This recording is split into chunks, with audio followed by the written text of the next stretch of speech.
Ẹ káàbọ̀ sí ilé-iṣẹ́ wa, mo kí yín o, ẹ̀yin ìyá mi, ẹ̀yin bàbá mi, nílé lóko lọ́nà lẹ́yìn odi, pé ẹ káalẹ́, ẹ káàárọ̀, ẹ káàsán, ẹ kúrọ̀lẹ́ o, etí tẹ́ ẹ máa fi ń gbọ́ wa ò ní di bákan náà, ojú tẹ́ ẹ sì fi ń rí wa náà kò ní fọ́ láṣẹ Èdùà, ẹ ò mà ní róhun gbé sọnù bí ò ṣe bí ọmọ o. Gbogbo ọmọ Yorùbá, ó ti ṣẹlẹ̀ báyìí o, ó tún ti ṣẹlẹ̀. Ẹ jáde kẹ́ wá gbọ́ ìran tó ń lọ lọ́wọ́lọ́wọ́ báyìí. Primate Ayọ̀délé ti jáde, ó ti sọ̀rọ̀, ó ti rí ìran sí bàbá wa, bàbá Bọ́lá Tinubu, ààrẹ orílẹ̀-èdè Nàìjíríà. Ó ní kẹ́ wá gbọ́ ó wípé ìdìtẹ̀gbàjọba ó máa wáyé.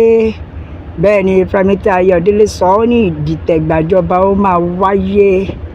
Ó ní kódà tí bàbá Tinubu ò bá múra pé Akpabio, ṣe rí ìbáṣepọ̀ tó wà láàrin Akpabio àti bàbá Tinubu, ó ló ṣì ń bọ̀ wá já débi pé ó máa di wàhálà, á di ìjà láàrin àwọn méjèèjì.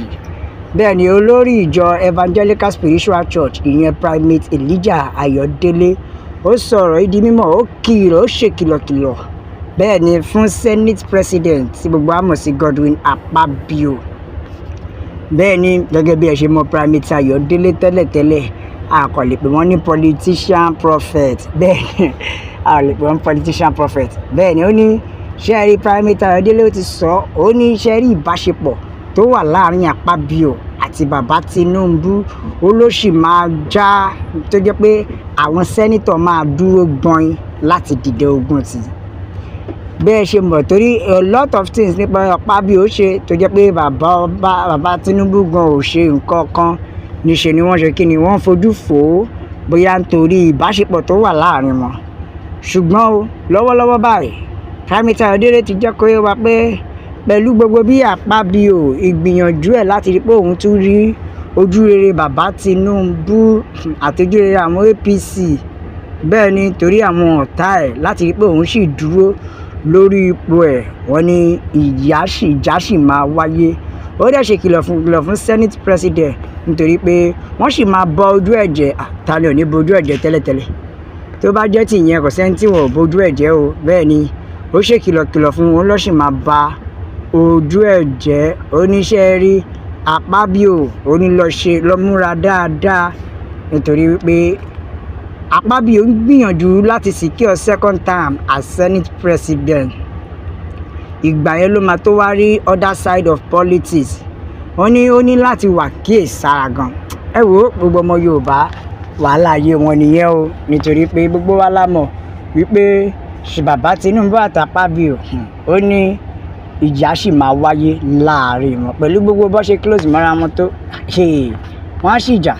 Ẹ wo Yorùbá nation la fẹ́, òmìnira ilẹ̀ Yorùbá òun ló jẹ wá lógún. Ẹ jẹ́ àkàtẹ̀jíṣẹ́ àwọn èèyàn, ẹ jẹ́ gbọ́n táwọn èèyàn sọ.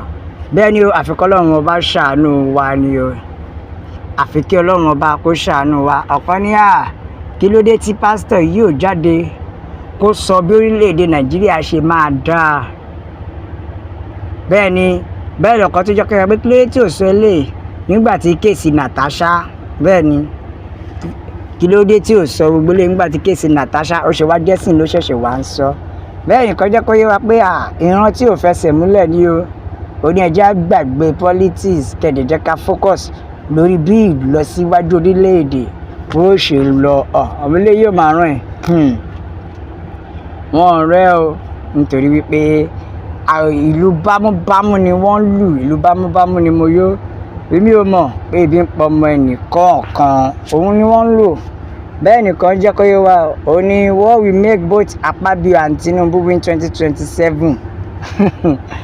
Wípé kí ló fẹ́ fà á tó bá fi wí ìdìbò 2027? Ṣé rò bóyá ọ̀dẹ̀ ni àwọn Nàìjíríà ni second term ẹlẹ́ẹ̀kejì? Ọ̀gá ẹ lọ jókòó.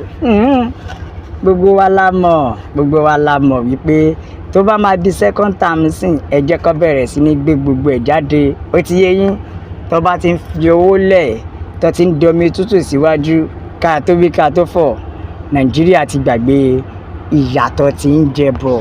Ṣé yẹn la wá fẹ́ máa tẹ̀síwájú sí? À ń sọ pé kẹ́ ẹ pín orílẹ̀-èdè kó ní kálukú wa ó lọ lọ́tọ̀ọ̀tọ̀. ẹni rọ́ ẹni wọn Nàìjíríà ló lè ṣe kí wá ló wá fẹ́ ṣẹlẹ̀ nínú wọn Nàìjíríà mọ́ kò sí kankan mọ́ o bí kò ṣe wípé kí ẹ pín orílẹ̀-èdè kóníkálukú wa ó dá wà bẹ́ẹ̀ ni kóníkálukú wa ká dá wà nǹkan tá a fẹ́ gan-an nìyẹn kò sí tó kàn wá pẹ̀lú pé bóyá Akpabio àti bàbá Tinubu ẹ pín orílẹ̀-èdè bẹ́ẹ̀ ni kò jẹ́ pé wa ó níyàn ṣẹ́ṣù pé ìran ìlátọ̀dọ̀ Ọlọ́run ni àbí ẹ kò pìdíìtì ẹ̀ gẹ́gẹ́ bí ọpọlọ olóṣèlú ẹ tún ti bẹ̀rẹ̀ bẹ̀rẹ̀ kan ní money pastor mo sọ money pastor una don start again now politician na the vision you dey see wọ́n ní ṣé ìran àwọn olóṣèlú dẹ̀ ní pásítọ̀ ń rí ni pásítọ̀ ò rí bí ọjọ́ ọ̀la yẹ Nàìjíríà ó ṣe lọ síwájú ẹ wo gbogbo ọmọ Yorùbá wa ti sọ fún yín wípé kò sí nǹkan tó lè mú orílẹ̀-èdè yìí dùn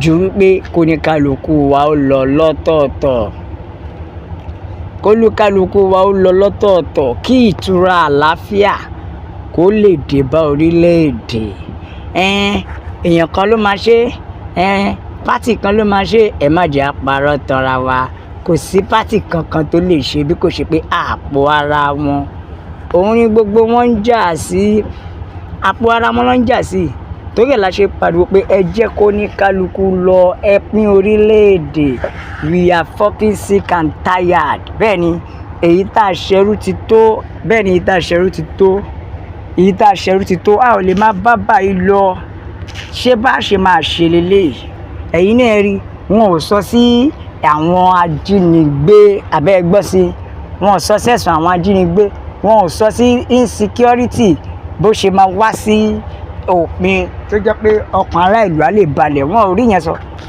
àfi bí Akpabio àti iṣẹ́ Buhari ṣe máa jà ló ń sọ ẹjọ́ ṣèyẹn la need pásítọ̀ Primate Ayọ̀délé ní kẹ́ wo bí orílẹ̀-èdè ṣe ń lọ wo bórílẹ̀-èdè Yorùbá ṣe ọmọ Yorùbá dẹ̀ níyìn o Primate Ayọ̀délé àbí Elijah Ayọ̀délé ni ọmọ Yorùbá níyìn o ò rí ìran pé bóò ní ìlọsíwájú Yorùbá ṣe máa àfi ìran olóṣèlú àtijọ́ tí mo ti mọ̀ yẹn rí ẹ̀yìn rí ìran olóṣèlú kí ló dé rí ìran pé orílẹ̀-èdè Nàìjíríà máa da lọ́ǹdì báyìí ọjọ́ báyìí àfi kíkiní kan lọ́múra kíní kan máa ṣe kíní kan ó ṣe jẹ́ pé àwọn politician lè máa rí ìran sí wo ìyá mi bàbá mi Yorùbá nation la fẹ́ òmìnira ilẹ̀ Yorùbá òun ló jẹ wá lógún nílé lóko lọ́nà lẹ́yìn odi ẹ bá wa bó kó lọ fà ẹ like ẹ share ẹ subscribe jọ ẹ bá ń tẹ̀ sójú ẹjọ́ yàwó èèyàn lọ́tún ló sì gbé Yorùbá nation ni o la fi ń sọ pé a ó máa bẹ ọ bí ẹni bẹ ṣúra tẹ́lẹ̀ sí ó máa bẹ̀nà